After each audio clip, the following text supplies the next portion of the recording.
Good morning dear students. Last class में हम लोग बात कर रहे थे एफिडिन के बारे में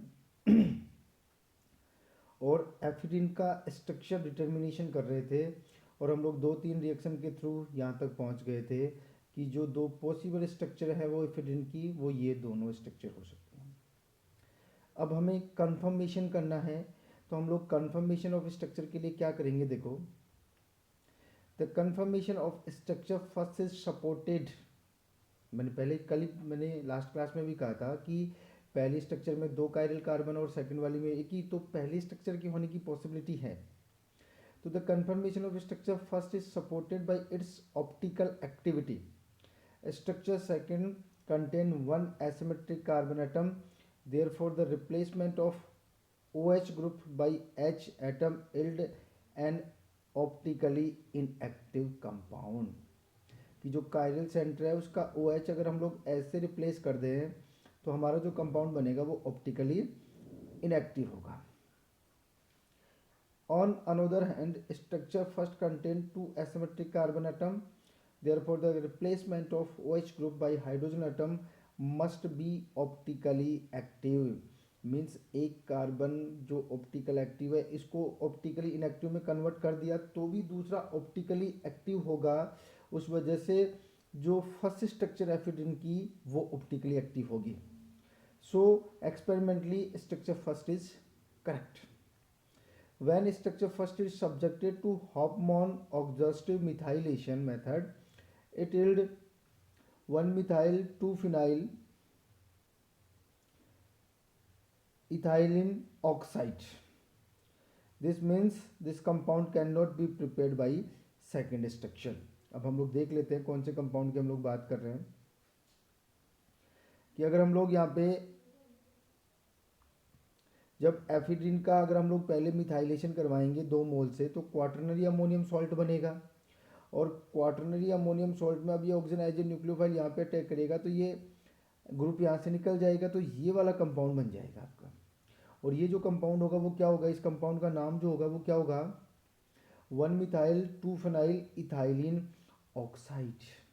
क्या नाम होगा इसका, 1-मिथाइल 2-फेनाइल इथाइलिन ऑक्साइड। और ये कंपाउंड अगर हम लोग जो मैंने 2 स्ट्रक्चर बताई थी उनमें से सेकंड स्ट्रक्चर से कंपाउंड नहीं बन सकता। इसका मतलब ये कंफर्म है कि जो 2 ऊपर स्ट्रक्चर थी, कौन कौन सी,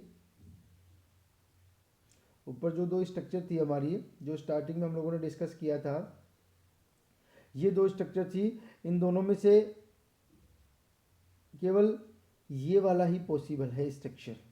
क्योंकि जो स्ट्रक्चर अभी इथाइलिन ऑक्साइड वाली थी वो स्ट्रक्चर केवल और केवल किससे बन सकती है, केवल फर्स्ट वाले स्ट्रक्चर से बन सकती है। So on the basis of above reaction the structure of ephedrine is, ये वाली स्ट्रक्चर होगी जो कि फर्स्ट वाली स्ट्रक्चर है। तो ये 3 रिएक्शन के थ्रू हम लोगों ने एफिड्रिन की स्ट्रक्चर का डिटर्मिनेशन कर लिया है। जो एक्चुअल स्ट्रक्चर है वो देखो, इसमें जो अमीन है वो सेकेंडरी अमीन है, एक OH ग्रुप है और एक बेंजीन रिंग प्रेजेंट है। अब हम लोग आगे चलते हैं। देखो आगे हम लोग बात करते हैं सिंथेसिस की, बात करते हैं हम लोग कि जो एफिड्रिन है उसका सिंथेसिस कैसे किया जाएगा। तो देखो सबसे पहले हम लोग बेंजल्डिहाइड लेते हैं।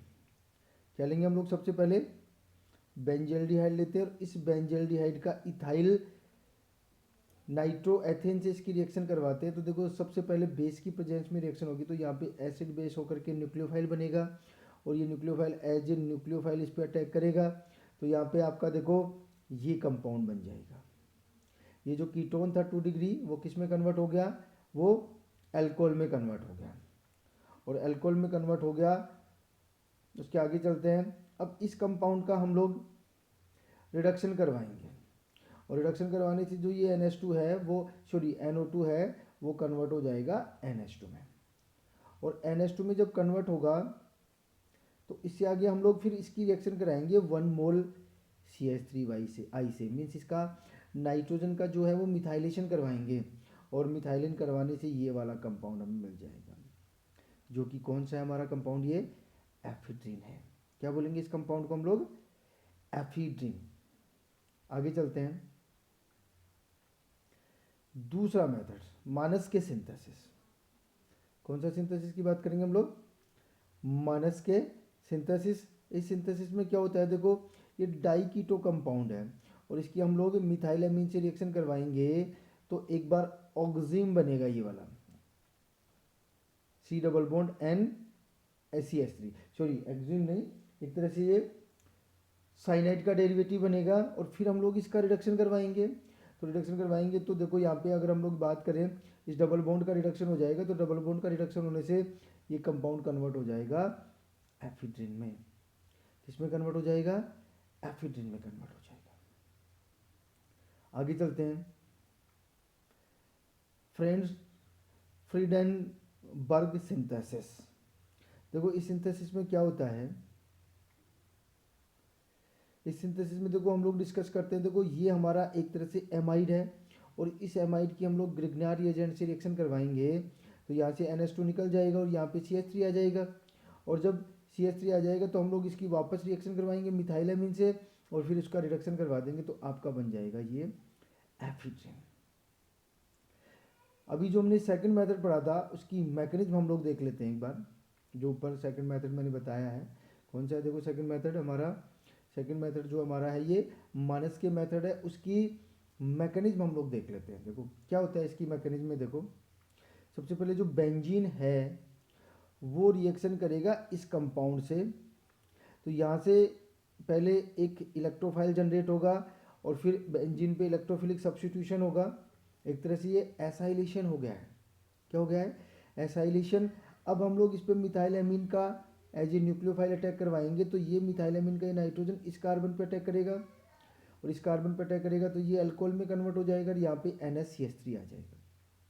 अब हम लोग इसका इस ऑक्सीजन का प्रोटोनेशन करवाएंगे, प्रोटोनेशन करवाएंगे तो ये हाइड्रोक्सोनियम आयन में कन्वर्ट हो जाएगा और अब ये नाइट्रोजन जो है वो यहाँ आएगा और ये H2O बाहर निकल जाएगा। जब ये H2O बाहर निकल जाएगा तो यहाँ पे जो सिचुएशन आएगी वो क्या होगी, अब नाइट्रोजन पे पॉजिटिव चार्ज होगा तो यहाँ से ये एज ए प्रोटोन निकल जाएगा, प्रोटोन निकल जाएगा तो आपका ये कंपाउंड बन जाएगा। और जब हम लोग कार्बन नाइट्रोजन डबल बॉन्ड का रिडक्शन करवाएंगे तो ये कन्वर्ट हो जाएगा कार्बन नाइट्रोजन सिंगल बॉन्ड में और ये आपका बन जाएगा एफिड्रिन। ये जो हमने सेकंड मेथड पढ़ा था एफिड्रिन का सिंथेसिस का, उसकी मैकेनिज्म है। तो हम लोगों ने उसका सिंथेसिस कर लिया है और उसकी मैकेनिज्म देख लिया। अब हम लोग बात कर लेते हैं जो बहुत इंपॉर्टेंट टॉपिक है हमारा, लास्ट टॉपिक है इस चैप्टर का, इस टॉपिक का स्टीरियोकेमिस्ट्री ऑफ एफिड्रिन। अगर हम लोग एफिड्रिन की स्टीरियोकेमिस्ट्री की बात करते हैं तो देखो मैंने पहले बता दिया था इसमें 2 कायरल सेंटर हैं तो टोटल 4 स्टीरियो आइसोमर बनेंगे। टोटल 4 स्टीरियो आइसोमर बनेंगे मीन्स 2 पेयर ऑफ इनेंशियोमर होंगे, 2 पेयर ऑफ इनेंशियोमर होंगे। और पेयर ऑफ इनेंशियोमर कौन से होंगे? देखो एक तो हम लोग ये कह सकते हैं कि दोनों एट सेम साइड में हैं तो ये एक तरह से इरिथ्रो कंपाउंड है और इरिथ्रो कंपाउंड के एक तो ये इरिथ्रो खुद और एक इसका मिरर इमेज बनेगी तो ये दोनों पेयर ऑफ इनेंशियोमर हो गए और इरिथ्रो आइसोमर से हैं तो 2 तो ये कंपाउंड हो गए और एक हमारा जो कंपाउंड है वो होगा थ्रियो आइसोमर और एक थ्रियो का मिरर इमेज तो ये पेयर ऑफ इनेंशियोमर हो गए और ये कौन से आइसोमर है? थ्रियो आइसोमर होंगे, ये ध्यान रख लेना। तो ये बहुत इंपॉर्टेंट टॉपिक है।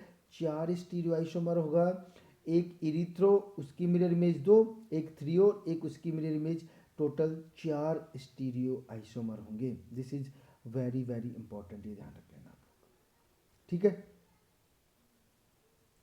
तो ये हमारा जो कंपाउंड था एफिड्रिन, जो हमारा पहला एल्केलॉइड था, उसके बारे में हमने सारा कुछ डिस्कस कर लिया है।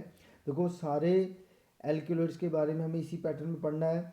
सबसे पहले उसके मोलिकुलर फॉर्मूले की बात करनी है, फिर हम लोग ऑक्सीजन है तो उसकी नेचर, अगर ऑक्सीजन है नाइट्रोजन है तो उसकी नेचर, फिर हमें उसकी बेसिक स्केलेटन का पता लगाना है, फिर हमें स्ट्रक्चर डिटर्मिनेशन करना है और फाइनली हमें उसका सिंथेसिस लिखना है और सिंथेसिस लिखने के बाद उसकी स्टीरियोकेमिस्ट्री पढ़नी है।